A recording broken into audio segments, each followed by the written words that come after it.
আমার চ্যানেলে সবাইকে স্বাগত। তো আজকে বাড়িতে হচ্ছিল ছোট আলুর শুকনো শুকনো দম।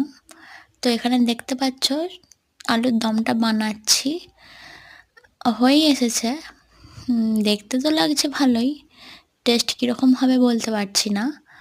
তো এখানে দেখো এটা হয়ে এসেছে, আর পরোটা হবে। পরোটা বলতে এখানে এখনও বেলছি আমি, তো বেলে নিচ্ছি পরোটাগুলো। পরোটা লুচির শেপেই হচ্ছে, এতে সামান্য নুন চিনি আর ইস্ট দিয়ে মাখা ছিল, সেটা আমি দেখাইনি আর। তো এখানে ভাজা চলছে, তো ভেজে নিচ্ছি পরোটাগুলো, একদম সামান্য তেল দিয়ে ভাজা হবে। তো এতে ইস্ট দেওয়ার কারণে জিনিসটা নরম এবং খেতে ভালোই লাগে, আর সেটা শুকনো আলুর দমের সাথে তো একদম জমে যায়। এখানে ভাজা চলছে, দেখতে লাগছে, অনেকেই হয়তো বলবেন যে লুচির মতো।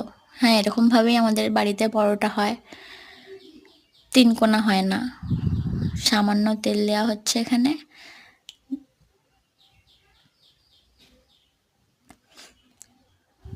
দিয়ে ভাজা চলছে। তো এটা খেয়ে বলবো যে কীরকম হয়েছিল খেতে আলুর দমটা।